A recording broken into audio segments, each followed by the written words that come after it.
ما طلعت شمس ولا غربت إلا وأنت في قلبي.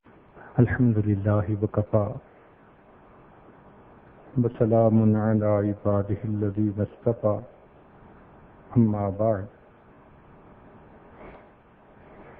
أعوذ بالله من الشيطان الرجيم. بسم الله الرحمن الرحيم. شهر رمضان الذي أنزل فيه القرآن. سبحان ربك رب العزة عما يصفون وسلام على المرسلين والحمد لله رب العالمين. اللهم صل على سيدنا محمد وعلى آل سيدنا محمد وبارك وسلم. اللهم صل على سيدنا محمد وعلى آل سيدنا محمد وبارك وسلم. اللهم صل على سيدنا محمد وعلى آل سيدنا محمد وبارك وسلم. رمضان کا لفظ الرمضاء اس سے نکلا ہے. اس کا مطلب ہوتا ہے تیزی، شدت، سختی. جیسے کہا گیا رمض یومنا، کہ آج بہت تیز گرمی ہے. ای اشتد حر. جب کوئی پرندہ بہت سخت پیاسا ہو تو اس کے لیے عربی زبان میں کہتے ہیں رمض الطائر، کہ پرندے کو سخت پیاس لگی ہے. چنانچہ احادیث میں چاشت کی نماز کے وقت کے بارے میں کہا گیا صلاۃ الاوابین حتی ترمز الفصال. جب اونٹنی کے بچے کے پاؤں جلنے لگتے ہیں، 11 بجے کا وقت، دن میں دھوپ ذرا تیز ہو جاتی ہے، تو اس کو چاشت کی نماز یا صلاۃ الضحیٰ کہا گیا. مسلم شریف کی روایت ہے، صحابہ رضی اللہ تعالیٰ عنہم نے ایک مرتبہ ظہر کی بات کہی تو فرماتے ہیں شکونا الی رسول اللہ صلی اللہ علیہ وسلم الصلاۃ فی رمضان. ہم نے ایک مرتبہ شکایت کی کہ ظہر کے وقت بہت گرمی ہوتی ہے. رمضان فعلان کے وزن پر علم جنس ہے. بعض نے کہا کہ باب سمع یسمعون، اس میں رمض یرمز، اس سے مصدر ہے، کیونکہ انسان کو اپنے گناہوں کی تپش کی وجہ سے تپش ملنی تھی. اللہ نے اس تپش کو مٹانے کا جو مہینہ بنایا اس کا نام رمضان تجویز فرمایا. روزے کو عربی میں صوم کہتے ہیں. لفظی معنی ہے کسی کام سے رک جانا. جیسے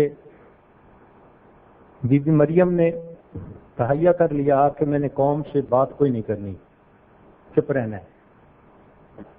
تو اس کے جواب میں انہوں نے کیا کہا؟ انی نذرت للرحمن صوما. اس کے لیے بھی یہی لفظ استعمال ہوا. عربوں میں گھوڑے کو جب تربیت دیتے ہیں تو اس کو کافی دیر بھوکا پیاسا رکھتے ہیں، کیونکہ سفر میں، جنگ میں ممکن ہے وقت پہ چارہ نہ ملے، تو اس کے لیے اس کو تیار ہونا چاہیے. تو جو گھوڑا ایسی کیفیت میں ہو کہ اس کا پانی بھی بند کر دیا جائے، چارہ بھی بند کر دیا جائے،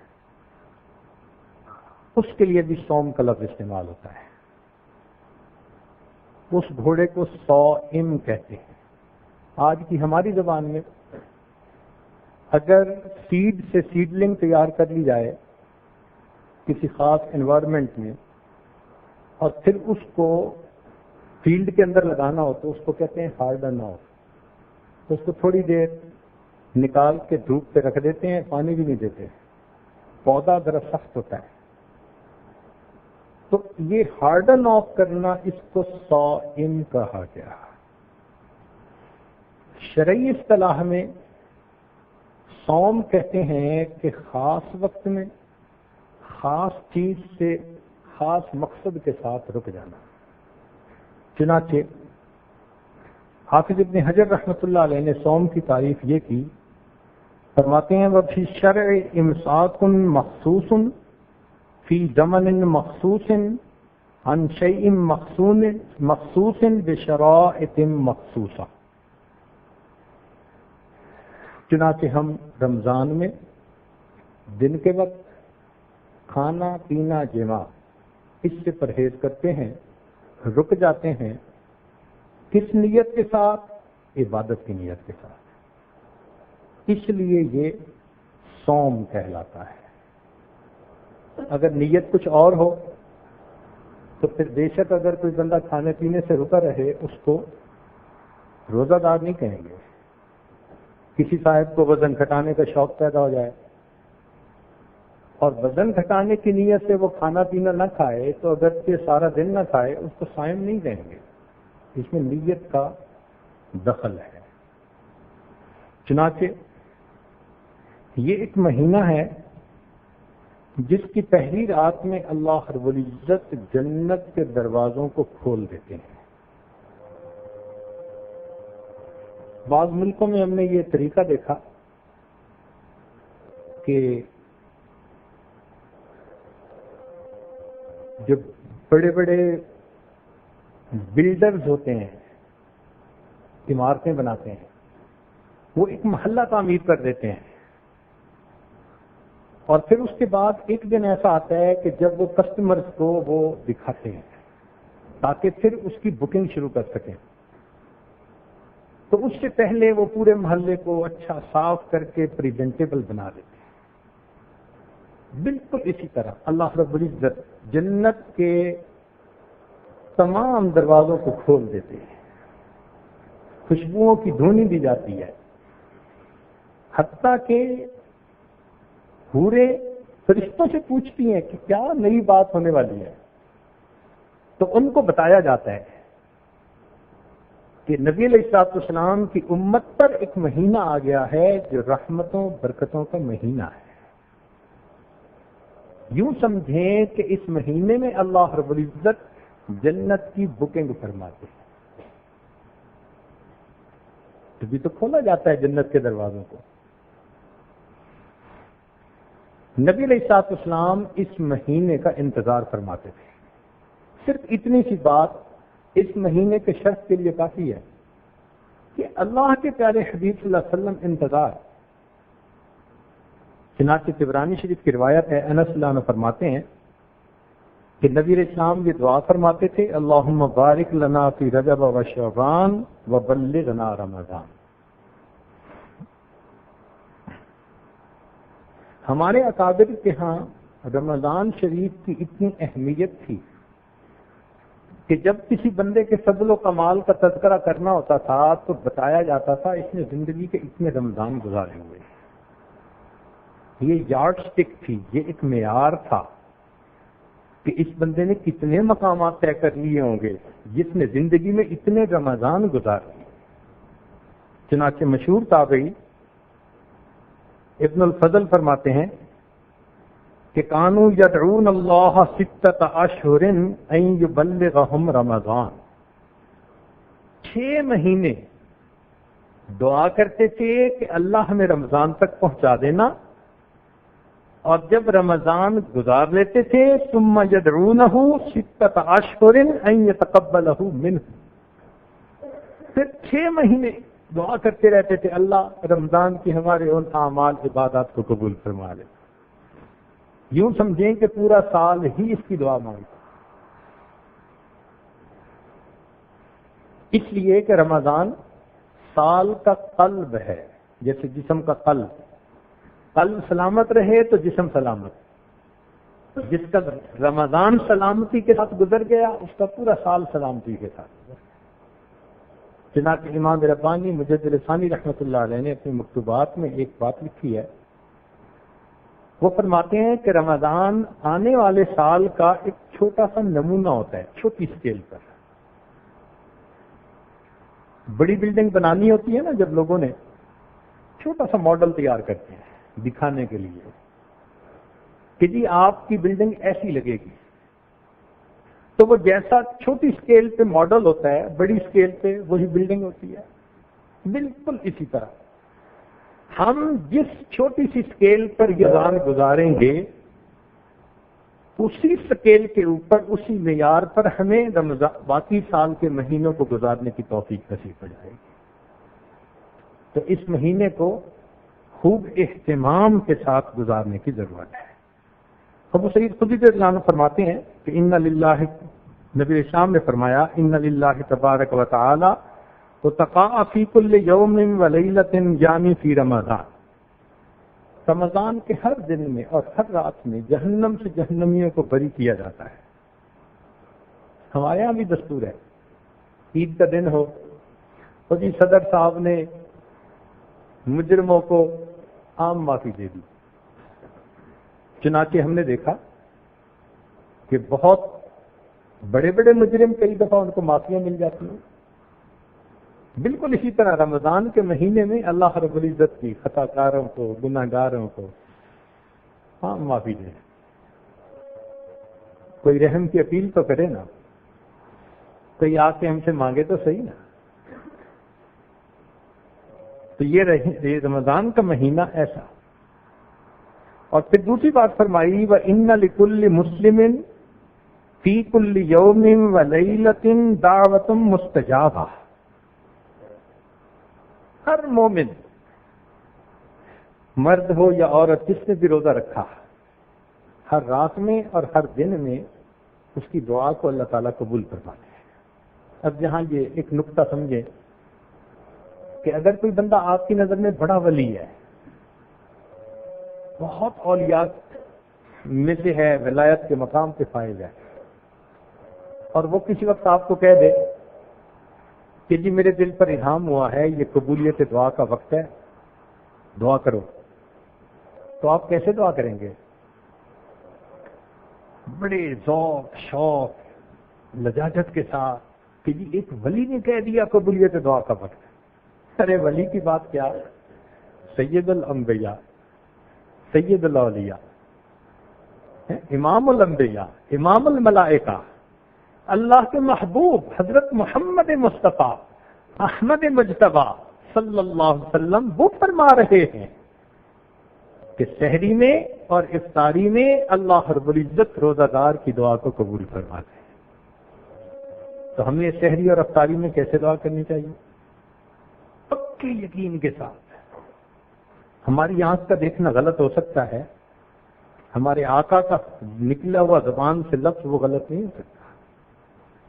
سارا سال شکوے کرتے ہیں، روتے ہیں، عاملوں کے پیچھے بھاگتے ہیں، بیٹی کا رشتہ نہیں ہوتا، بیٹے کو نوکری نہیں ملتی، بات درست نہیں ہوتا، کاروبار نہیں چلتا، اور اس قسم کی ساری باتیں۔ کیا ضرورت ہے؟ جب اللہ رب العزت نے اس مہینے میں دعا قبول کرنے کا وعدہ فرما لیا اور اللہ کے پیارے حبیب صلی اللہ علیہ وسلم نے خوشخبری عطا فرما دی، سبحان اللہ، مزے ہو گئے ہمارے۔ لیکن عام طور پر آپ دیکھیں شیطان اس وقت میں بندے کو دعا مانگنے سے غافل کر دیتا ہے۔ جب افطاری کا وقت ہوگا بس افطاری کے دسترخوان پہ بٹھا کے چیزوں میں مصروف کر دیتا ہے، یا سحری میں لیٹ کرتا ہے، اتنا لیٹ کہ پھر وہ جی وقت ہوا یا نہیں، بس یہی فکر ہوتی ہے اور کھانا ہوتا ہے، وہ دعا کا ٹائم نکل جاتا ہے۔ اہتمام کریں کیونکہ نبی علیہ الصلوۃ والسلام نے خوشخبری عطا فرمائی۔ اس کی مثال یوں سمجھیں کہ جیسے 30 چیک بک یعنی 30 پیپر کی ایک چیک بک آپ کو دے دی کسی نے بلینک چیک ہے، جو اماؤنٹ اس پر لکھو گے تمہارے اکاؤنٹ میں پہنچ جائے گا۔ یہ 30 چیک، بلکہ 30 × 2 60، 60 چیک نیل گئے، ایک شہری کا ایک افطاری کا۔ بلینک چیک داخل اسی طرح جمع کروا دیں گے تو کچھ بھی نہیں جائے گا، تھوڑا لکھیں گے تھوڑا جائے گا، زیادہ لکھیں گے زیادہ، تو ہم سے منحصر ہے۔ ایسا کیوں ہے؟ کبھی سوچا کہ صبح اور شام دعا مانگنے کے لیے اس مہینے میں خوشخبری کیوں دے دی گئی؟ اس کے پیچھے راز ہے، ذرا بات کو سمجھنے کی کوشش فرمائیے۔ ہمارے ہاں گھر میں کام کروانا ہونا، بھائی یہ ٹیوب لائٹ آن نہیں ہو رہی، کسی الیکٹریشین کو بلاؤ، تو الیکٹریشین کو بلانے کے لیے جاتا ہے نوکر اور اس سے پوچھتے ہیں بھائی تم کیا مزدوری لوگے، طے کر کے 100 روپیہ 200 روپیہ، اور اس کو پھر گھر لے کے آتا ہے کام کروانے کے لیے۔ ہم مزدوری پہلے طے کرتے ہیں پھر کام کرواتے ہیں، لیکن جو امیر لوگ ہوتے ہیں نا ان کے یہاں یہ نہیں ہوتا، وہ کہتے ہیں 100 200 ہمارے لیے سب برابر ہے، جاؤ بندے کو لاؤ۔ وہ کام کرواتے ہیں اور پھر کام کر کے اتنا دیتے ہیں کہ وہ بندہ خوش ہو جاتا ہے۔ یہ اللہ رب العزت کا معاملہ تھا۔ رب کریم نے فرمایا میرے بندو تم بھی میری مزدوری کرو گے، سارا دن بھوکے پیاسے رہو گے، اور میں وہ مالک ہوں کہ جس نے تمہیں حکم دیا کہ مزدور کے پسینہ خشک ہونے سے پہلے تم اس کی مزدوری دو۔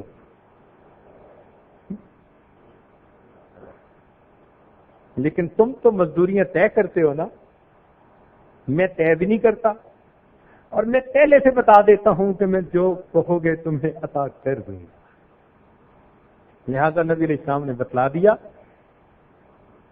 کہ فی کل یوم و لیلۃ دعوۃ مستجابہ۔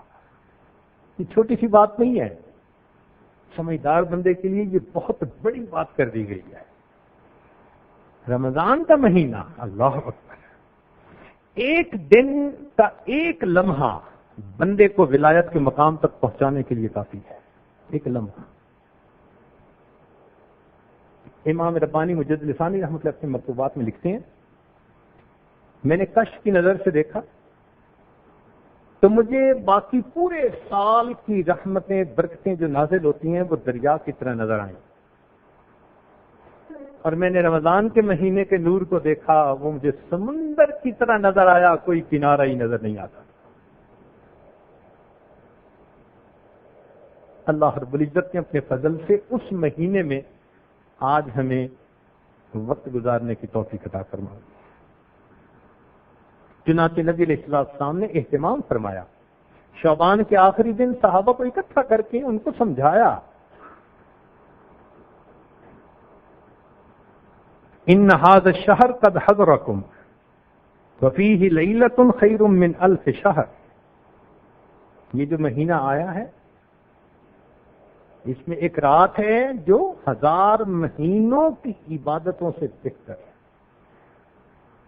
فرمایا فقد حرم من حرمها فقد حرم الخیر کلہ ولا یحرم خیرها الا محروم۔ جو اس مہینے کی برکات سے محروم ہوا ہر خیر سے محروم ہوا، اور اس سے محروم نہیں ہوتا مگر وہی جو محروم شقی یا بدبخت ہوا کرتا ہے۔ اس لیے ہمیں چاہیے کہ ہم اہتمام کے ساتھ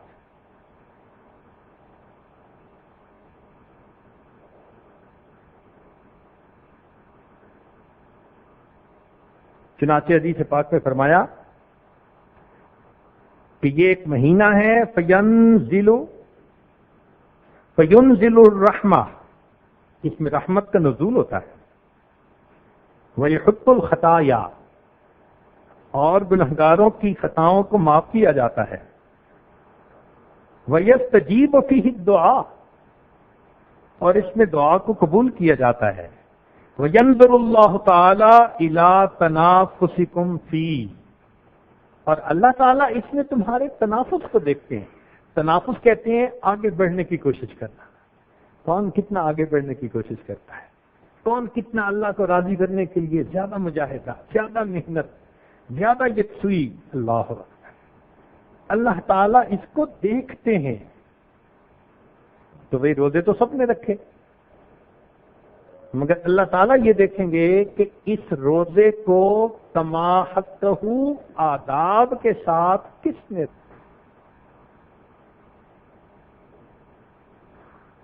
تو ہم کوشش کریں کہ جو دن زندگی کے ہیں ان دنوں میں صحیح آداب کے ساتھ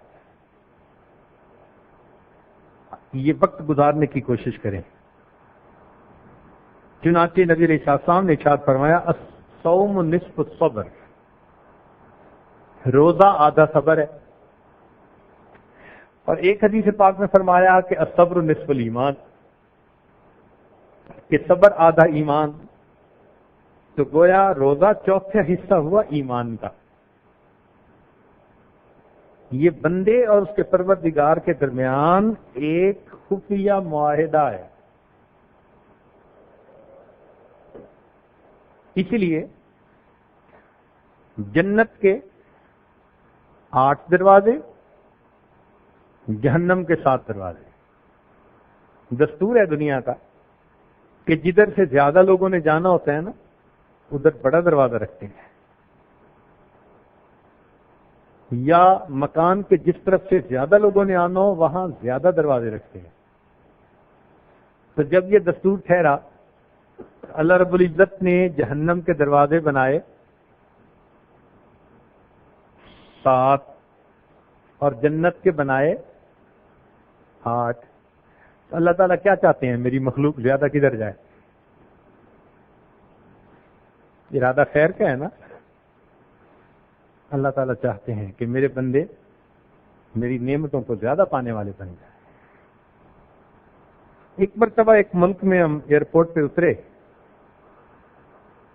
تو اس میں ہم 8-10 بندے تھے جو بیرون ملک کے تھے اور باقی سارے لوگ اسی ملک کے تھے. کوئی 300-350 بندے تھے. جیسے ہم پاسپورٹ کنٹرول پر پہنچے ہم نے دیکھا ایک دروازہ تھا, وہ بغیر پاسپورٹ دکھائے گزر رہے تھے. اس میں سے 5 منٹ کے اندر وہ 300 بندے گزر گئے اور ہم ابھی دروازوں پہ ہی کھڑے تھے. میں نے اپنے ساتھی کو کہا آج مجھے ایک بات سمجھ میں آ گئی. کہنے لگا کیا؟ میں نے کہا حدیث پاک میں آتا ہے کہ جنت کے 8 دروازے, ان میں سے ایک دروازے کا نام باب الریان, روزہ داروں کے لیے دروازہ. چنانچہ جس نے صحیح انداز سے روزے رکھے ہوں گے جیسے وہ جنت کے دروازے پر پہنچیں گے وہ دروازہ کھلا ہوگا بغیر چیک کیے سیدھا. چلو ماشاء اللہ.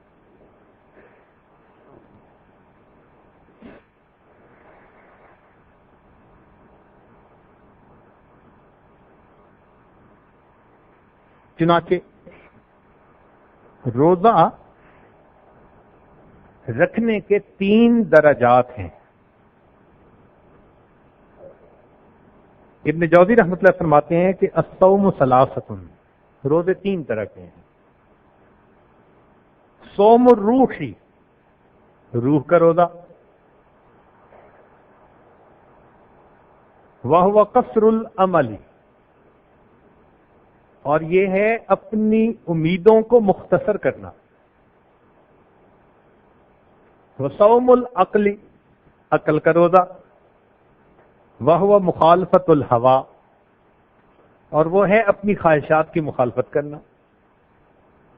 وصوم الجوارح, اور اعضاء کا روزہ, وہو الامساک عن الطعام والشراب والجماع, کھانے پینے اور جماع سے رکنا, یہ اعضاء کا روزہ. تو 3 درجے ہوئے روزے کے. اعضاء اور جوارے کو کھانے پینے اور جماع سے روکیں, یہ 1 درجہ ہوا.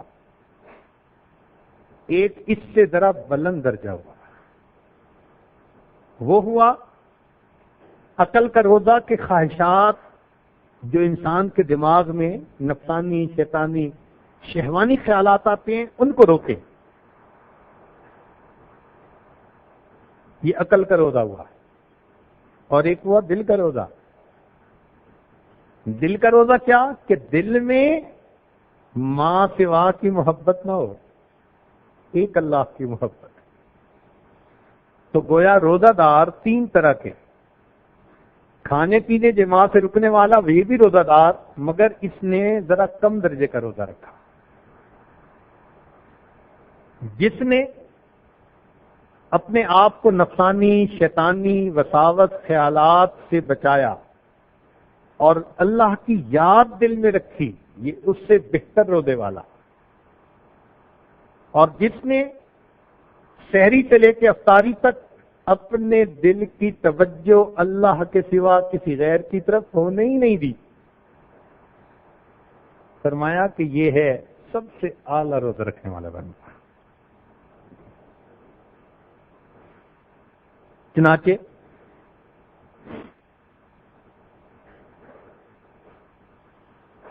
فرماتے ہیں فمن امسک عن المفطرات فنہایت صومہ اذا حجم اللیل،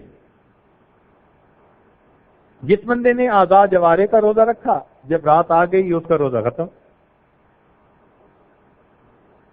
ومن امسک عن الاغیار، اور جس نے ماں سوا کی محبت سے روزہ رکھا، مخلوق کی نفسانی شیطانی شہوانی محبت، ان سے روزہ رکھا۔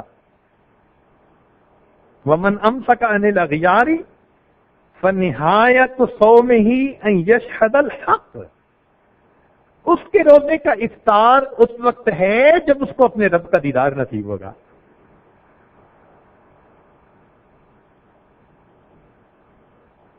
وفی قولہ علیہ السلام، پھر دلیل پیش کرتے ہیں، فرماتے ہیں کہ نبی علیہ الصلوۃ والسلام کا یہ فرمان ہے، صوموا لرؤیتہ وافطروا لرؤیتہ،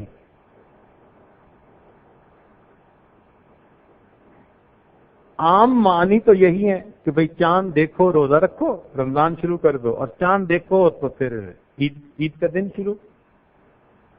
وہ فرماتے ہیں نہیں، اس کا معنی اور بھی ہے۔ فرماتے ہیں صوموا لرؤیتہ، یہاں لام تعلیلیہ بنے گا علت کے لیے، کہ روزہ رکھو اللہ کے دیدار کے لیے۔ لرؤیتہ کا معنی کیا بنے گا؟ اللہ کے دیدار کے لیے۔ وَأَفْطِرُوا لِرُؤْيَتِهِ، اس میں جو لام ہوگا یہ با کے معنی میں ہوگا کہ تم پھر افطار کرو گے برؤیتہ اللہ کے دیدار کے ساتھ۔ چنانچہ اصل روزہ تو یہ ہوا نا۔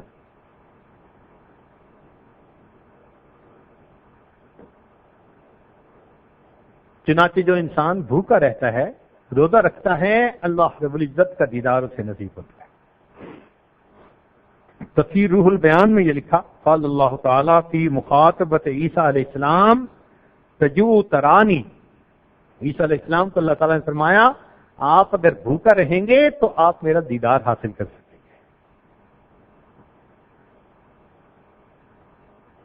اس لیے نبی علیہ السلام نے ارشاد فرمایا للصائم فرحتان، روزہ دار کے لیے دو خوشیاں ہوتی ہیں، فرحت عند الافطار، ایک خوشی تو وہ کہ جب افطاری کا وقت ہوتا ہے، وفرحت عند لقاء الرحمن، اور ایک خوشی وہ ہوگی جب رحمان سے ملاقات ہوگی۔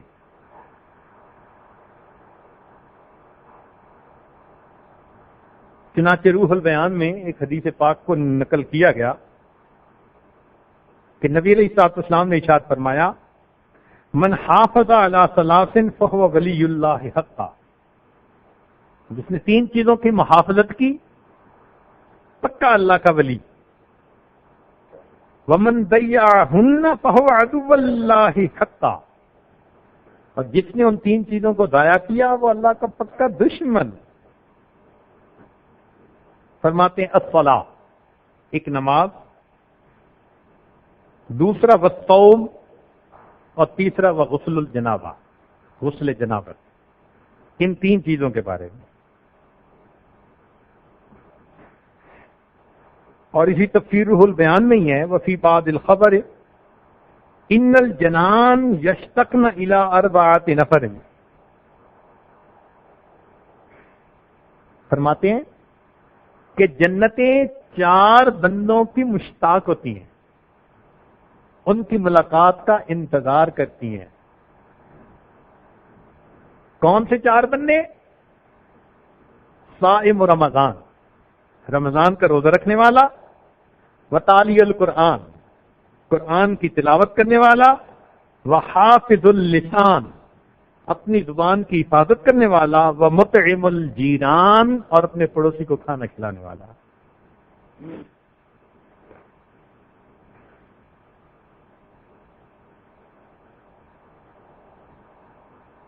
ابن جوزی رحمۃ اللہ علیہ عجیب بات فرماتے ہیں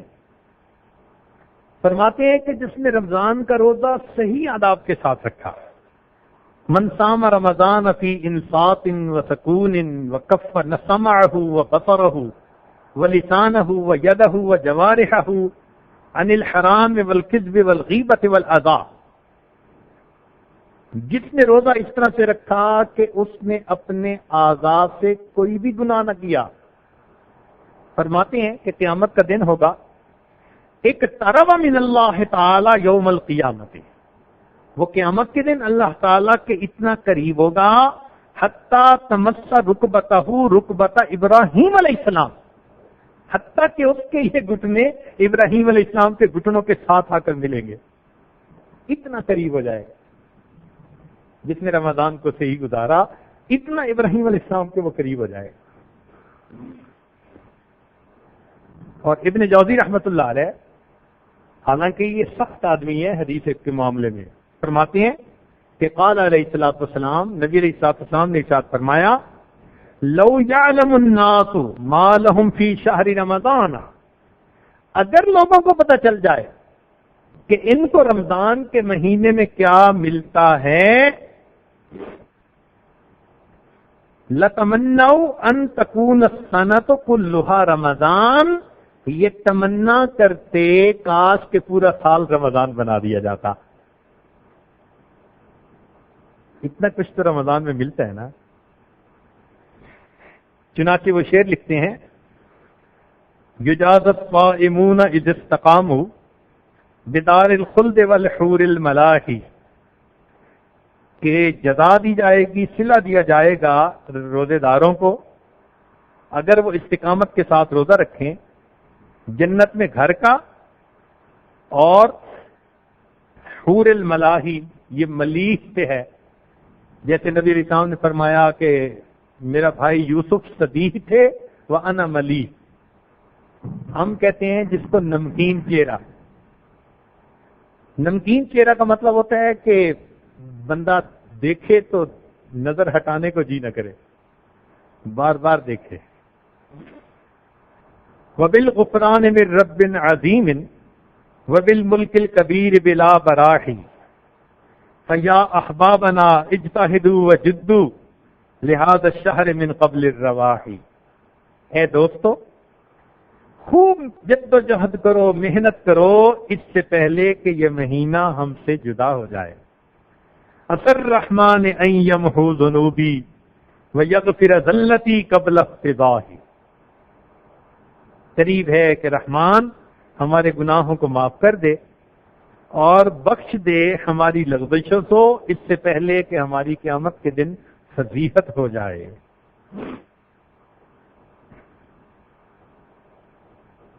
چنانچہ رمضان میں جس طرح نیکی کا درجہ بہت بڑھا دیا جاتا ہے، اس طرح رمضان میں گناہ کرنا اس کی سزا بھی بہت بڑی ہے۔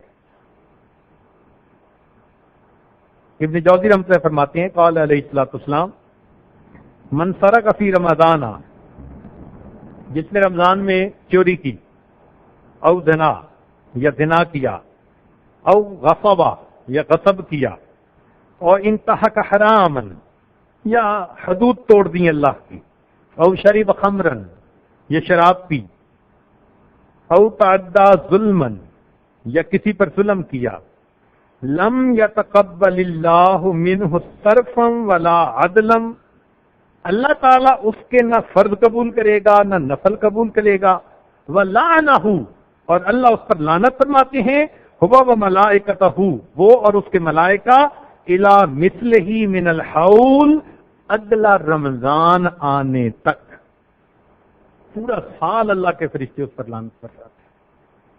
اس لیے رمضان میں گناہ کرنا بہت زیادہ قبیح ہے۔ یہ مہینہ اللہ کا قرب حاصل کرنے کا، اس مہینے میں بھی انسان اللہ سے غافل ہو تو پھر تو انسان بہت بڑی خیر سے محروم ہو گیا۔ اس لیے ہمیں چاہیے کہ ہم رمضان کے اس مہینے کی اہمیت کو پہچانیں اور اپنے رب کو اس میں منانے کی پوری کوشش کریں۔ یہ روزے پہلوں پر بھی فرض کیے گئے تھے، مگر نصارہ پر 30 روزے فرض تھے۔ وکیل کہا گیا ان النصارى فرض علیہم صیام شہر رمضان فی الانجیل، کہ ان پر انجیل میں رمضان کے مہینے کے روزے فرض کیے گئے تھے۔ فکانوا یصومون شہرا، وہ ایک مہینہ کے روزے رکھتے تھے۔ فمرض ملک من ملوکہم، ان کے بادشاہوں میں سے ایک بادشاہ بیمار ہو گیا۔ فجعل علیہم ان افاق ان یزیدوا فیہ 10 ایام، کہنے لگے اگر اس کو صحت ہو گئی تو ہم 10 دن اور روزے رکھیں گے، 30 کے 40 بنا لیے۔ اب سوال یہ پیدا ہوتا ہے کہ رمضان کے 30 روزے آخر کیوں رکھے گئے؟ تو فرماتے ہیں کہ فإن قیل لما فرض رمضان 30 یوما، رمضان کے 30 روزے کیوں فرض کیے گئے؟ جواب میں فرماتے ہیں انہ قیل ان الوقوف علی الصراط 30 سنۃ، قیامت کے دن پل صراط پر 30 سال کے لیے بندے کھڑے ہوں گے، وقوف ہوگا۔ فإذا صمت 30 یوما اعانک اللہ فی الموقف بالعافیۃ والسلامہ، تو 30 دنوں کے بدلے اللہ 30 سال کا وہ جو وقوف پل صراط پر ہوگا اس کو آسانی کے ساتھ گزار دیں گے۔ فرماتے ہیں مثل هذا الشہر کمثل رسول ارسلہ سلطان الی قوم، اس مہینے کی مثال ایسی ہے جیسے ایک بادشاہ اپنا نمائندہ کسی قوم کی طرف بھیجے، اگر وہ قوم اس نمائندے کا اکرام کرے، اس کی بات مانے، تو نمائندہ جب آ کر رپورٹ دیتا ہے تو بادشاہ کو وہ قوم اچھی لگتی ہے، خوشی ہوتی ہے۔ اور اگر وہ غلط رپورٹ دے کہ جی ان لوگوں نے میری بے اکرامی کی، توجہ ہی نہیں کی، بات ہی نہیں سنی، تو بادشاہ کو پھر غصہ آتا ہے اس کے اوپر۔ اسی طرح رمضان کا مہینہ جس نے اچھے انداز سے رمضان گزارا، قیامت کے دن رمضان اس کی شفاعت کرے گا۔ کیا مطلب؟ کہ جب رمضان اپنی رپورٹ پیش کرے گا تو اس کی رپورٹ کو سن کر اللہ رب العزت اس بندے سے محبت فرمائے گا، اور جو کہے گا کہ اس کو تو فرق ہی کوئی نہیں پڑا تھا، اس کا تو معمول وہی تھا جو پہلے تھا، پرواہ ہی نہیں تھی اس کو، تو پھر اللہ رب العزت کو اس سے ناراضگی ہوگی۔ چنانچہ یہ مہینہ علوم و معارف کے حصول کا بھی ذریعہ بنتا ہے، اس لیے کہ بندے کا پیٹ کافی وقت خالی رہتا ہے۔ یہ جو بھوک ہے نا، اس کے فوائد بھی بہت ہیں۔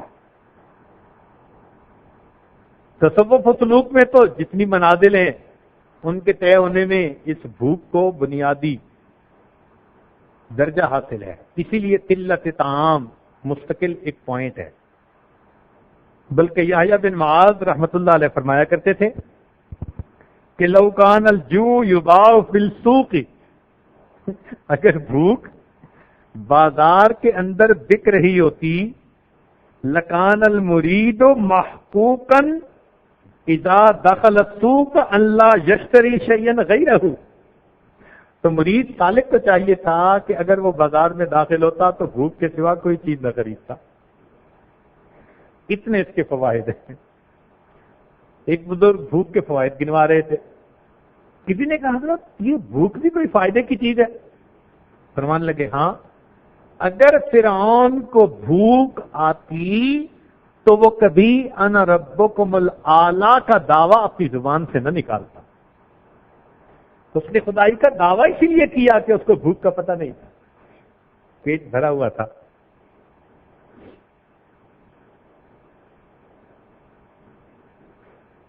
اس لیے تاتار خانیہ میں حاشیے پر لکھا ہے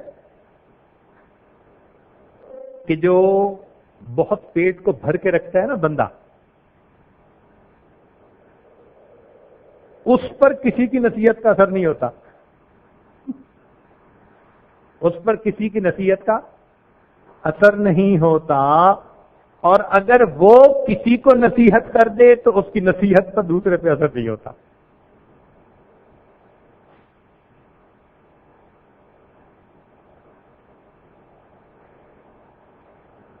تو اس مہینے میں چونکہ مومن روزہ رکھتا ہے، اس لیے حدیث پاک کے مطابق پانی میں مچھلیاں، ہوا میں پرندے، بلوں میں چیونٹیاں، سب اس کے لیے مغفرت اور بخشش کی دعائیں کرتے ہیں۔ فرماتے ہیں قیل الشہور الاثنا عشر کمثل اولاد یعقوب علیہ الصلوۃ والسلام، مہینے 12 ہیں، جیسے یعقوب علیہ الصلوۃ والسلام کے 12 بیٹے تھے۔ حضرت یوسف علیہ السلام نے خواب دیکھا تھا نا، انی رأیت 11 کوكبا، تو 11 کوكب ہو گئے اور 12ویں یہ خود ہو گئے، تو 12 بیٹے ان کے۔ تو فرماتے ہیں کہ شہر کے پورے سال کے مہینے بھی 12 ہوتے ہیں۔ اب جس طرح یوسف علیہ السلام کی وجہ سے اللہ تعالیٰ نے ان کے 11 بھائیوں کی توبہ کو قبول کر لیا تھا، جو مہینہ رمضان کو اچھا گزارے گا اللہ اس کے بدلے 11 مہینوں کے گناہوں کو بھی جلدی معاف فرما۔ چنانچہ ابو امامہ رضی اللہ تعالیٰ نے روایت فرماتے ہیں، قلت یا رسول اللہ صلی اللہ علیہ وسلم مرنی بعمل، ابو امامہ رضی اللہ عنہ فرماتے ہیں میں نے کہا یا رسول اللہ صلی اللہ علیہ وسلم مجھے کسی کام کا حکم فرمائیے۔ فرمایا علیک بالصوم، روزے رکھا کرو، فإنہ لا عدل لہ، اس لیے کہ اس کے برابر کوئی دوسری چیز نہیں۔ قلت یا رسول اللہ، میں نے کہا اے اللہ کے پیارے حبیب صلی اللہ علیہ وسلم مرنی بعمل، اور کوئی عمل بتائیے۔ قال علیک بالصوم، فرمایا روزہ رکھو، فإنہ لا عدل لہ، اس کا کوئی برابر ہی نہیں ہے۔ فرماتے ہیں تیسری مرتبہ میں نے کہا یا رسول اللہ صلی اللہ علیہ وسلم مرنی بعمل، مجھے کسی کام کا حکم فرمائیے۔ تیسری مرتبہ نبی علیہ السلام نے فرمایا علیک بالصوم فإنہ لا مثل لہ، کہ تم روزے رکھو کہ روزے کا مثل کوئی ہے ہی نہ عمل۔ اب یہاں آ کے بات سمجھنے والی ہوئی کہ روزے کا مثل کوئی دوسرا عمل نہیں۔ کیوں جی؟ بات سمجھائیں گے، آگے چلیں، سمجھائیں توجہ سے۔ اعمال مختلف طرح کے ہیں، چنانچہ ایک حدیث پاک میں نبی علیہ الصلوۃ والسلام نے یہ بات خود سمجھائی۔ فرماتے ہیں روی عن ابن عمر رضی اللہ تعالی عنہما، ابن عمر رضی اللہ تعالی عنہما سے یہ روایت ہے، قال قال رسول اللہ صلی اللہ علیہ وسلم، فرماتے ہیں کہ نبی علیہ الصلوۃ والسلام نے ارشاد فرمایا الاعمال عند اللہ عز وجل 7، اعمال اللہ کے ہاں 7 طرح کے ہیں۔ اعمال کتنی قسم کے ہوئے؟ اجر کے اعتبار سے، جو ان کا بدلہ ملتا ہے نا اعمال کا اللہ کے ہاں بندے کو، تو اجر اور ریوارڈ اس کے اعتبار سے اگر تقسیم کی جائے تو اعمال کتنے بنے؟ 7 طرح کے اعمال ہیں۔ فرماتے ہیں عملان موجبان، 2 عمل ایسے ہیں کہ وہ واجب کر دیتے ہیں، لازم و ملزوم۔ ہم کہتے ہیں نا جی کہ یہ چیز تو لازم و ملزوم ہے، ایک کے ساتھ دوسری جڑی ہوئی ہوتی ہے۔ تو فرمایا کہ 2 عمل ایسے ہیں عملان موجبان، 2 عمل ایک دوسرے کے اوپر لازم و ملزوم والے، وہ کون سے ہو گئے؟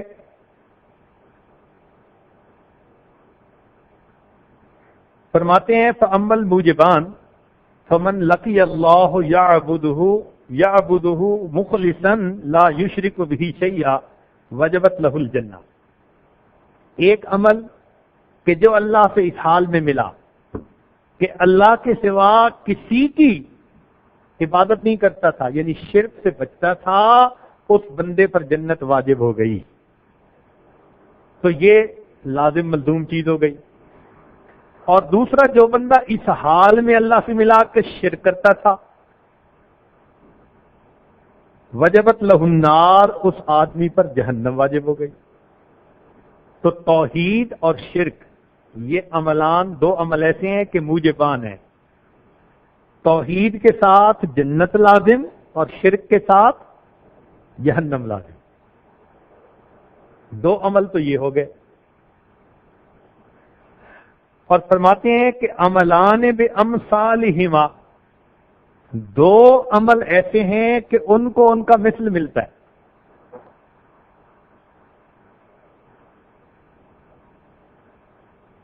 مثلا من عمل سیئۃ جزی بہا، جس نے گناہ کیا اس کو گناہ کی جیسی کرنی ویسی، یہ جیسا کیا ویسا مل گیا.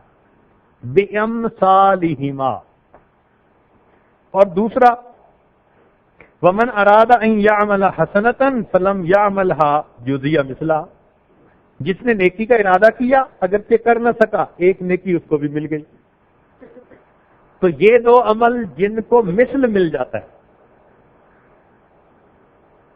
تو عمل چار طرح کے ہو گئے نا. یہاں دو تھے عملان موجبان جو واجب لازم والے تھے، توحید کے ساتھ جنت واجب اور شرک کے ساتھ جہنم واجب. پھر عملان بامثالہما کہ ان کے مثل ملتا ہے. گناہ کیا، جتنا کیا اتنی سزا ملی.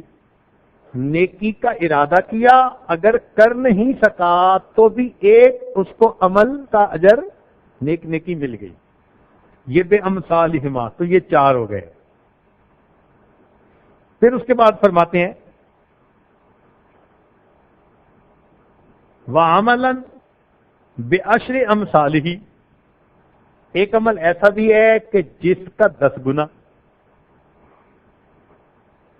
ایک عمل جس کا، یہ پانچواں ہو گیا. وہ کون سا عمل ہے؟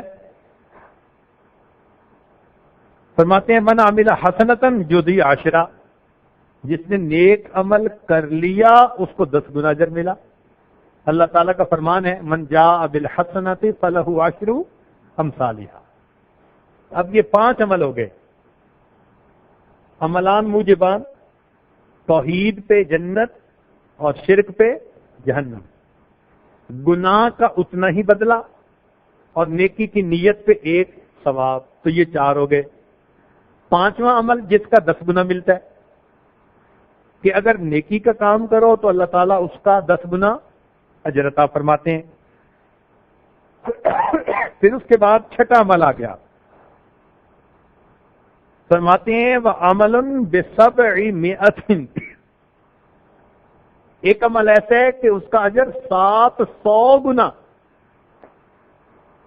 واہ، یہ کیا چیز ہے؟ فرمایا ومن انفق مالہ فی سبیل اللہ ضاعفت لہ نفقتہ الدرہم ب700، جو اللہ کے راستے میں خرچ کرتا ہے، صدقہ کرتا ہے، تو 1 درہم کے بدلے 700 درہم کا ثواب.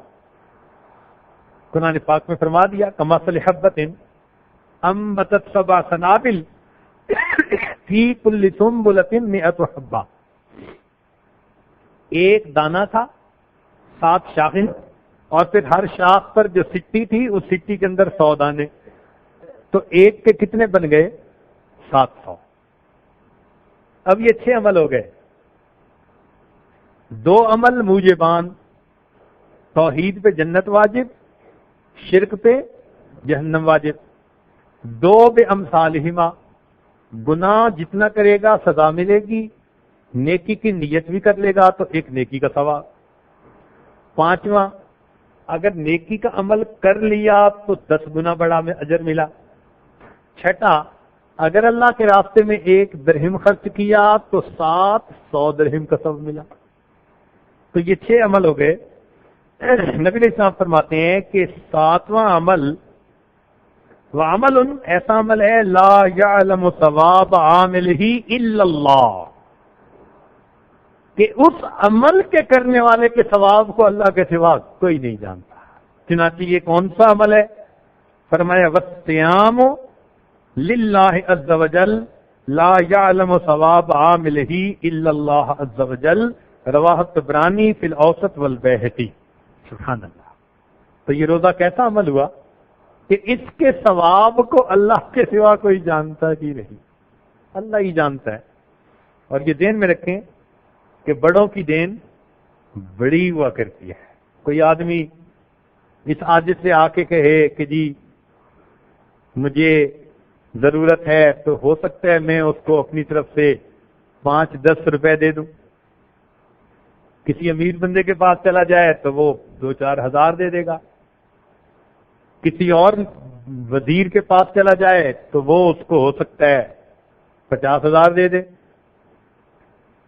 کسی اور ملک کے بڑے کے پاس چلا جائے تو وہ ہو سکتا ہے اس کو 5-4 لاکھ دے دے. اور عرب ملک کے کسی بادشاہ کے پاس چلے جاؤ تو ملین میں باتیں ہوتی ہیں وہاں. تو معلوم کہ جتنا رتبہ بڑھتا جا رہا ہے اتنی عطا بھی.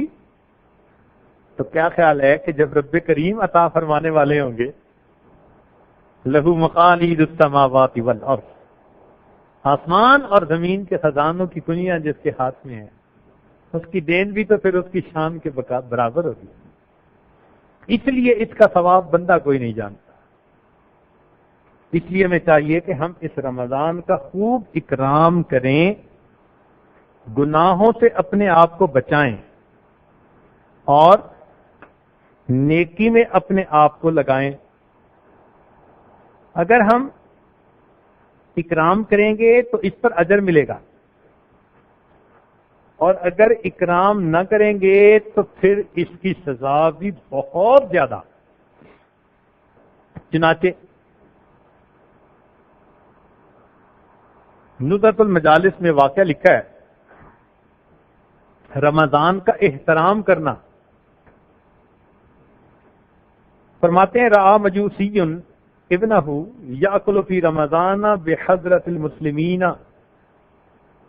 ایک مجوسی نے اپنے بیٹے کو دیکھا کہ مسلمانوں کے سامنے رمضان میں کھا رہا ہے کوئی چیز. فضربہ، اس کو غصہ آیا، اس نے اپنے بیٹے کے تھپڑ لگا دیا. وقال لم لم تحفظ حرمت المسلمین فی رمضان، تو نے کیوں مسلمانوں کے اس رمضان کے مہینے کی حرمت کا خیال نہ رکھا؟ مجوسی بیٹے کو تھپڑ مارا کہ تو نے رمضان کے کیوں نہ ادب کا خیال رکھا. فمات فی ذلک الاسبوع، وہ مجوسی اس ہفتے میں فوت ہو گیا. فرآہ عالم البلد فی المنام، اس کو شہر کے ایک عالم نے خواب میں دیکھا. وہو فی الجنہ، وہ جنت میں تھا. فقال، اس نے کہا الست کنت مجوسیت، کہ تو مجوسی نہیں تھا؟ قال بلا، اس نے کہا ہاں. ولکن لما حضرت وفاتی، لیکن جب میری موت کا وقت آیا، ادرکنی اللہ بالاسلام لاحترامی شہر رمضان، اللہ نے موت کے وقت رمضان کا احترام کرنے کی وجہ سے مجھے کلمے پہ موت عطا فرما. تو احترام پر دیکھو کیا نعمتیں ملتی ہیں. اور اگر رمضان کا احترام نہ کیا اور اس کو غفلت میں گزارا، اللہ اکبر کبیرہ، اللہ اکبر، دل ڈرتا ہے. حدیث پاک میں ہے نبی علیہ السلام ممبر پر چڑھنے لگے، فرمایا باعوذہ، برباد ہو جائے، ہلاک ہو جائے. صحابہ نے پوچھا اللہ کے نبی صلی اللہ علیہ وسلم، ہم نے پہلے تو کبھی ایسا نہیں دیکھا. فرمایا جبریل میرے پاس آئے اور انہوں نے کہا برباد ہو جائے وہ شخص جس نے رمضان کا مہینہ پایا اور اس نے اپنی مغفرت نہ کروائی اور میں نے اس پر آمین کہہ دی، کیونکہ آپ نے ہر قدم پر اوپر قدم رکھتے ہوئے فرمایا تھا آمین آمین آمین۔ اور دوسرا فرمایا برباد ہو جائے وہ شخص جس نے ماں باپ کو اپنی زندگی میں پایا اور اس نے اپنی بخشش نہ کروائی۔ میں نے کہا آمین۔ اللہ اکبر۔ تو بھائی اب ہمیں تو نہیں پتا کہ مغفرت ہوئی یا نہیں، اس لیے یہ جو 10 دن ہے نا، یہ اعتکاف میں آ کر بیٹھے۔ اعتکاف عکوف سے نکلا ہے۔ عکوف کا مطلب ہوتا ہے جم جانا، چوکھٹ پکڑ کے بیٹھ جانا۔ بس ہم اللہ تعالیٰ کے در کی چوکھٹ پکڑ کے بیٹھے کہ مولا بخشش کروانے کے لیے آئے ہیں، اپنے گناہوں کو دھلوانے کے لیے آئے ہیں، سخت دلوں کو نرم کروانے کے لیے آئے ہیں، تیری چوکھٹ پکڑ کر بیٹھے۔ ایک بھکاری ایک بڑے سخی کے دروازے پہ حاضر ہے، اس امید کے ساتھ کہ دروازہ کھلے گا، میرا کام بن جائے گا۔ اس لیے یہ جو رمضان، یہ جو آخری 10 دن ہے نا، یہ بڑے اہم ہیں۔ حدیث پاک میں آتے ہیں من اخلص اللہ 40 یوما، جس نے 40 دن اخلاص کے ساتھ عبادت کے ساتھ گزارے، اللہ تعالیٰ اسے ایسا نور دیتا ہے کہ اس کے قلب سے حکمت کے چشمے پھوٹتے ہیں۔ یہیں سے ہمارے اکابر نے چلہ نکالا۔ جو چلہ لگاتے ہیں نا، وہ کوئی اپنی طرف سے نئی نکالی ہوئی چیز نہیں ہے، احادیث سے اس کا ثبوت ملتا ہے۔ یہ جو حدیث مبارکہ پڑھی، اس میں نبی علیہ السلام نے یہ فرمایا من اخلص اللہ 40 یوما، جس نے 40 دن گزارے۔ چنانچہ علماء نے لکھا کہ رمضان میں 40 دن پورے ہو جاتے ہیں۔ اب آپ سوچیں گے رمضان میں 40 دن کیسے، یہ تو 30 دن کا۔ انہوں نے فرمایا دیکھو بھائی، 20 دن رمضان اور 10 دن جو اعتکاف ہے نا، وہ دن الگ اور رات الگ، تو دن الگ اور رات الگ، تو 20 یہ ہو گئے۔ بھائی اوور ٹائم بھی تو لگتا ہے نا بندے کا۔ فیکٹریوں میں ہم نے دیکھا، اپنی ڈیوٹی 8 گھنٹے پوری کر دینا اور کام ابھی شفٹوں میں باقی ہو تو پھر دگنی پہ اس بندے کو روک لیتے ہیں، دگنی تنخواہ دیتے ہیں۔ 1 گھنٹہ کام کر کے 2 گھنٹے کا اجر پاتا ہے۔ سبحان اللہ۔ یہ اعتکاف والوں کی راتیں بھی اسی طرح، ماشاءاللہ۔ تو 20 یہ اور 20 وہ، تو 40 ہو گئے۔ چنانچہ اگر رمضان کے یہ ایام اچھے انداز سے گزارے، اللہ وہ نور عطا فرمائے گا کہ انسان کے قلب سے حکمت کے چشمے پھوٹیں گے۔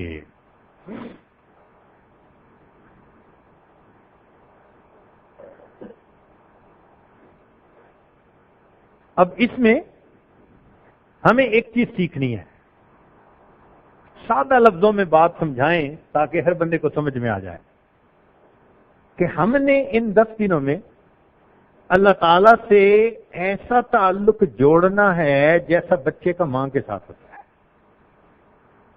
اللہ تعالیٰ سے کیسا تعلق جوڑنا ہے؟ جیسا بچے کا ماں کے ساتھ پتہ ہے کیسا تعلق ہوتا ہے؟ اس کا سب کچھ اس کی ماں ہوتی ہے۔ خوشی ہو تو رجوع ماں کی طرف، غم ہو تو رجوع، کچھ کوئی دینا چاہے تو ماں کی طرف پہلے دیکھتا ہے اشارہ ہے یا نہیں۔ ماں منع کر دے تو ہٹ جاتا ہے، ماں اشارہ کر دے تو لے لیتا ہے، اور ماں سے جدا نہیں ہو سکتا۔ چند منٹ ماں آنکھوں سے غائب ہو تو روتا ہے، کہیں بھی ہو ماں کو اٹھانا پڑتا ہے۔ ایسا ہی ہے نا؟ تو ماں سے جدا ہو کے بے قرار، خوشی ہو یا غمی، رجوع ماں کی طرف۔ اور لطف اور مزے کی بات یہ کہ ماں مصروف ہے اور چاہتی ہے کہ بچہ کھیلے، اور بچہ اس کے ساتھ چمٹا ہوا ہے اور کام نہیں کرنے دے رہا، تو ماں 2 تھپڑ بھی لگائے تو تھپڑ کھا کے بھی چمٹتا ماں کے ساتھ ہے۔ اللہ تعالیٰ بھی یہی چاہتے ہیں، میرے بندو تمہارا تعلق میرے ساتھ ایسا ہی ہو۔ اللہ اکبر. تمہیں خوشی ملے رجوع میری طرف، تمہیں غم ملے رجوع میری طرف. تم مجھ سے جدا ہو کے ایسے بے قرار جیسے بچہ ماں سے جدا ہو کے بے قرار. اور اگر کوئی امتحان میں بھی میں تمہیں ڈال دوں تو جیسے بچہ تھپڑ کھا کے ماں سے لپٹتا ہے، میرے بندو تم اور مجھ سے لپٹو. کاش ہمارا ایسا تعلق ہمارے پروردگار کے ساتھ ہو جائے. اللہ اکبر کبیرہ. یہ ہمیں کیسے حاصل ہوگا؟ جب ہم ان 10 دنوں کو یکسوئی کے ساتھ تلاوت، عبادت، جو اعمال یہاں ہوں گے اجتماعی انفرادی، ان میں جڑیں اور اپنے دل کو ماں سوا سے فارغ کر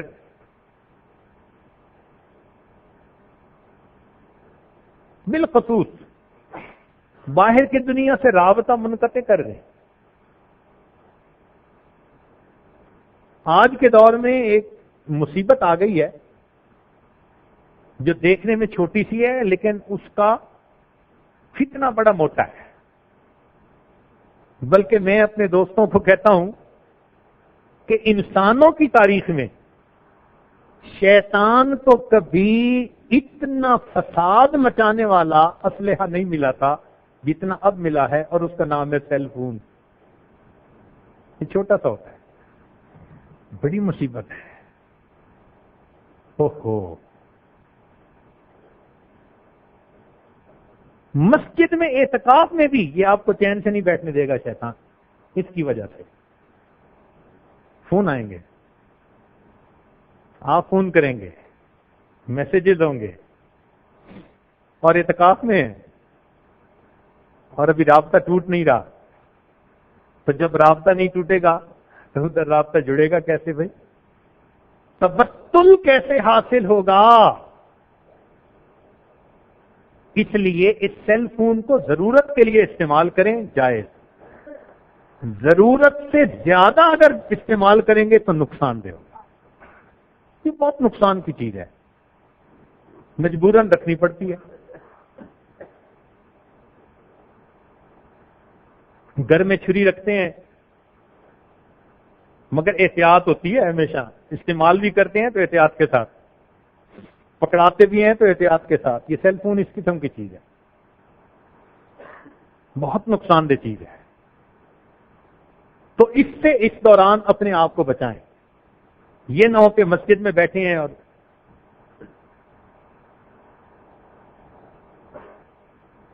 نماز کے اندر اللہ حرم میں نماز پڑھ رہے تھے، ساتھ ایک عرب دوست کھڑا تھا نوجوان. دوسری رکعت میں بیل ہوئی، اس نے جیب سے فون نکالا اور کان سے لگا کے کہتا ہے صلی، پھر جیب میں ڈال لیا. ماشاء اللہ. طواف کر رہے ہیں، ایک آدمی کو دیکھا وہ طواف کے اندر کارگزاری سنا رہا ہے. اب حجر اسود سے گزر رہے ہیں، اب مقام ابراہیم پہ پہنچ گئے، اب اتنے لوگ ہیں، مرد زیادہ ہیں، عورتیں کم ہیں، پسینہ آ رہا ہے، ہوا بند ہے، طواف کر رہا ہے اور طواف کے اندر کارگزاری. اللہ، حتیٰ کہ ملتزم سے لوگ لپٹ کے رو رہے ہیں اور ان کے ساتھ ایک بندہ کھڑا سیل فون پہ، اب میں ملتزم پہ آیا ہوں، اب یہاں ہوں، اور وہ کارگزاری. یا اللہ، ایسی جگہوں پر بھی شیطان اس آلے کے ذریعے بندے کو رب سے غافل کرتا ہے. اس کو تو بیت اللہ کے دروازے کے اوپر کسی اور حالت میں پیش ہونا چاہیے تھا. اس لیے اس کا استعمال ان 10 دنوں میں بہت ضروری، جہاں ہو کہ گزارا نہ ہو سکے، نقصان کا اندیشہ ہو، وہاں کریں. ورنہ اس کا استعمال اپنے آپ پر خود ہی آپ منع کریں. ویسے تو دل یہ چاہتا ہے، غصہ اتنا ہے اس کے اوپر، شراب کو کیوں حرام قرار دیا گیا؟ وَإِثْمُهُمَا أَكْبَرُ. ٹی وی کو کیوں حرام کہا ہمارے مفتی حضرات نے؟ اسمہما اکبر. مجھے تو یہ سیل فون بھی اسی قبیلے کی چیز نظر آتی ہے، آگے کچھ نہیں کہہ سکتا. تو ان 10 دنوں میں اس کے فتنے سے بچیں. ایک اور بھی فتنہ ہے، آپس میں مل کے نا ایک دوسرے کے ساتھ حال آواز ذرا وقت ملا ایک دوسرے کے ساتھ باتیں نہیں کرنی. خیر کی بات کرنا، دعوت وہ الگ چیز ہوتی ہے. یہ احوال، خیر کارگزاری ایک دوسرے سے 10 دن میں کوشش یہ کریں اپنے آپ کو اپنے اللہ کے ساتھ مشغول رکھیں. اس کی کوشش کر لیں، پھر دیکھیں یہ 10 دن کتنے برکت کے باعث بنیں گے. اس 10 دن کی اتنی برکتیں ہیں رمضان کی، سبحان اللہ. حضرت علی رضی اللہ عنہ فرمایا کرتے تھے اگر اللہ رب العزت نے امت محمدیہ کو عذاب دینا ہوتا تو اس امت کو سورہ اخلاص اور رمضان کی نعمت عطا نہ فرماتے. اللہ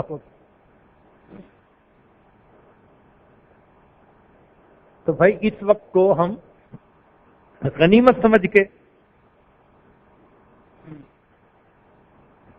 ایسا نہ ہو کہ ہم غفلت میں وقت گزار بیٹھیں. وقت تو گزر جائے گا، اور یہ رمضان کا مہینہ تو مجھے ایسے لگتا ہے جیسے ہاتھ میں مچھلی پکڑی ہو نا کسی نے اور ہاتھ سے وہ نکل جائے.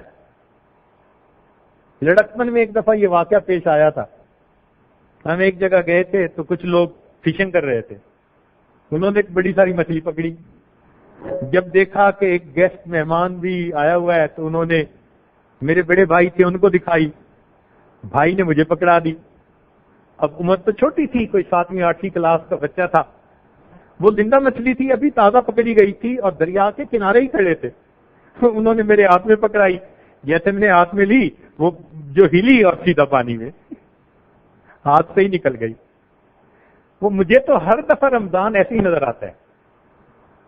ہر دفعہ انتظار میں ہوتے ہیں رمضان آئے گا، یہ کریں گے، اور پتہ چلتا ہے کہ آج 20 دن گزر گئے، اب 10 دن رہ گئے. اب یہ 10 دن گزرنے کا بھی پتہ نہیں چل رہا. یہ ایسی چیز ہے، نکل جاتا ہے ہاتھوں سے. اس لیے اس وقت کے ایک ایک منٹ کی قدر کریں. دن ہو یا رات ہو برابر ہے، بلکہ آخری عشرے کی راتیں اور زیادہ اہمیت کی حامل ہیں.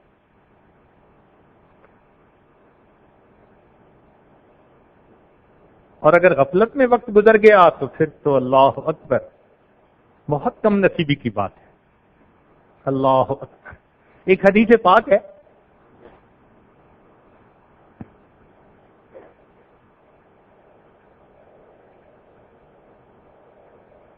دل کے کانوں سے ذرا سنیے گا.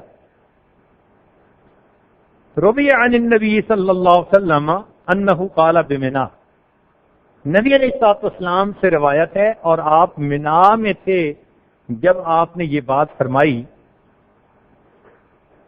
نبی علیہ السلام نے یہ بات بتلائی. کیا بات بتلائی؟ اذا کان یوم القیامت بینما انا واقف عند المیزان. قیامت کا دن ہوگا اور میں میزان کے پاس کھڑا ہوں گا. فیؤتی بشاب من امتی.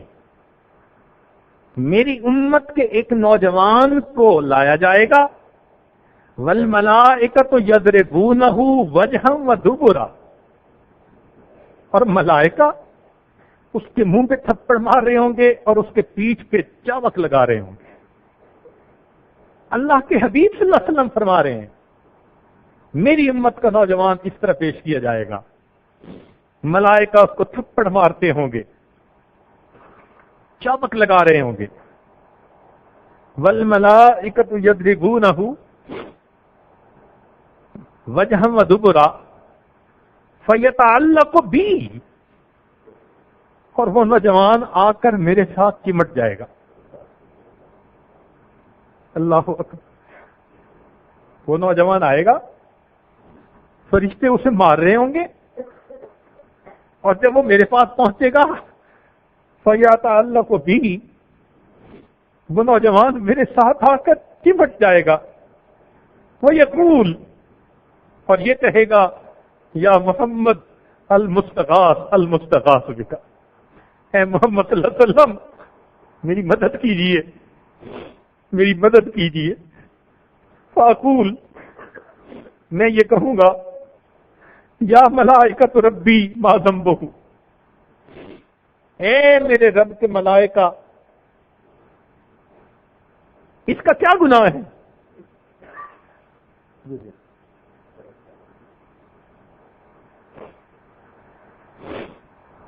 یا ملائکۃ ربی ما ذنبہ، اے میرے رب کے ملائکہ اس کا کیا گناہ ہے؟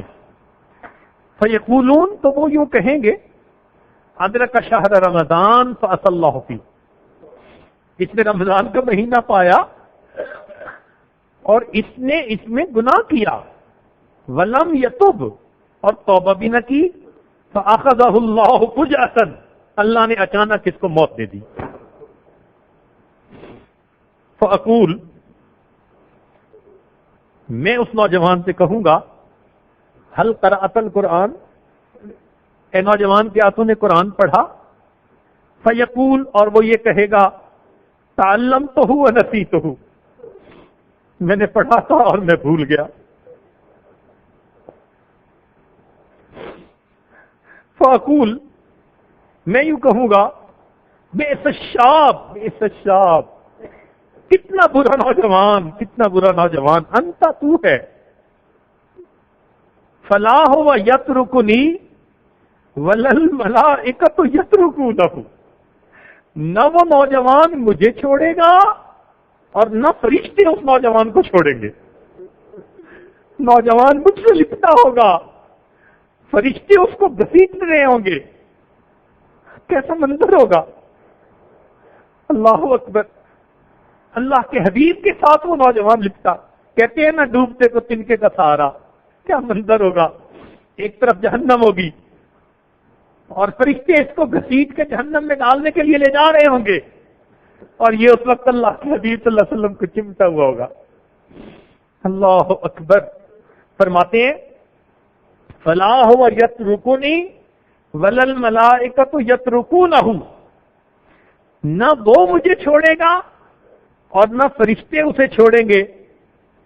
ثم اشفع له من اللہ تعالی فاقول، پھر میں اس کی شفاعت کروں گا اللہ کے سامنے اور یوں کہوں گا الہی شاب من امتی، اللہ کے نبی ہے نا، دل تو ماں کا دل دکھتا ہے بچے کو اس حال میں دیکھ کے، یہ تو رحمت للعالمین ہے، یہ تو رؤوف الرحیم ہے، یہ تو اللہ کے محبوب ہیں، یہ تو شافع روز جزا ہے۔ فرماتے ہیں میں اس کو دیکھ کر اس کی شفاعت کروں گا، فاقول، اور یوں کہوں گا الہی شاب من امتی، اللہ میری امت کا ایک نوجوان ہے۔ فیقول اللہ تعالی، اللہ فرمائیں گے ان لہ خصما قویا یا احمد، اے احمد اس کا فریق مخالف بڑا سخت ہے، بڑا قوی ہے، اس کا جو فریق مخالف ہے۔ فاقول، میں پوچھوں گا ومن خصمہ یا رب حتی ارضیہ، کون اس کا فریق مخالف ہے، میں اس کو راضی کر دیتا ہوں۔ فیقول اللہ تعالی، اللہ تعالیٰ فرمائیں گے خصمہ شہر رمضان، اس کا فریق مخالف رمضان کا مہینہ ہے۔ فاقول، میں یہ کہوں گا انا بریء ممن خصمہ شہر رمضان، میں بری ہوں اس بندے سے جس کا فریق مخالف شہر رمضان ہے۔ ومن یشفع لمن لم یعرف حرمت رمضان، میں کیسے شفاعت کروں جس کو رمضان کی حرمت کا پتہ ہی نہیں۔ فیقول اللہ تعالی، اللہ تعالیٰ فرمائیں گے انا بریء ممن انت بریء منہ، میرے محبوب آپ اس سے بری، میں بھی اس سے بری۔ اتنا کہنے کے بعد فینطلق بہ الی النار، اس کو گھسیٹ کر جہنم کے اندر داخل کر دیا جائے گا۔ اللہ اکبر کبیرہ۔ اللہ رب العزت ہمیں رمضان مبارک کے اس مہینے کی صحیح معنوں میں قدر کرنے کی توفیق عطا فرمائے۔ چنانچہ علماء نے لکھا ہے کہ حضرت موسیٰ علیہ السلام نے اللہ تعالیٰ سے یہ سوال کیا تھا کوثر پر کہ اے اللہ، جو تجلی آپ میرے اوپر فرماتے ہیں کیا دنیا میں کسی اور پر بھی یہ تجلی ہوگی؟ تو اللہ رب العزت نے فرمایا ہاں، میں اپنے محبوب کی امت کے روزے داروں پر افطار کے وقت تجلی ان کے دلوں پر فرمایا گیا. یہاں پہاڑ پہ تجلی تھی، میں افطار کے وقت ان کے دلوں پہ تجلی فرمایا گیا. اللہ اکبر، یہ رمضان کا مہینہ ہے. اور ویسے بھی دستور ہے بھائی کہ جب کسی بڑے سے ملاقات کرنی ہو انتظار میں بیٹھنا ہوتا ہے. منسٹر سے ملاقات، کسی چیئرمین سے ملاقات، گھنٹوں انتظار میں بیٹھنا. یہ جو اعتکاف ہے نا، اللہ نے آپ کو انتظار گاہ میں بلا لیا. آ جاؤ میرے بندو، 10 دن میرا انتظار کر لو. تم جو دل میں تمنائیں رکھتے ہو میں پروردگار تمہاری تمناؤں کو پورا کر دوں گا. ماں اپنے بچے کو جب اچھا لباس پہنانا ہوتا ہے نا تو نہلاتی ہے، غسل دیتی ہے، جسم کی میل اتار دیتی ہے. اللہ تعالیٰ نے بھی رمضان کا مہینہ ایسا ہی بنایا کہ اس میں روزوں کے ذریعے اللہ تعالیٰ دلوں کی میل اتار دیتے ہیں، پھر اسے اپنے قرب کی پوشاک عطا فرما دیتے. بس ہم اس میں اللہ سے اللہ ہی کو مانگے، میرے اللہ ہمیں اپنے بندوں میں شامل فرما لیجیے. دن رات ماہ و سال سے آگے نہیں گئے، دن رات ماہ و سال سے آگے نہیں گئے، ہم بھی تیرے خیال سے آگے نہیں گئے. دن رات ماہ و سال سے آگے نہیں گئے، ہم بھی تیرے خیال سے آگے نہیں گئے. دنیا نے تجھ سے مانگا ہر روز کچھ نیا، ایک ہم تیرے سوال سے. اللہ آپ سے آپ ہی کو مانگتے ہیں. دنیا نے تجھ سے مانگا ہر روز کچھ نیا، ایک ہم تیرے سوال سے. بس آپ کو مانگنے آئے ہیں. اے اللہ ہم پر رحمت کی نظر فرما دیجئے اور ہمیں اپنے مقبول بندوں میں شامل فرمائیے. وآخر دعوانا ان الحمد للہ رب العالمین.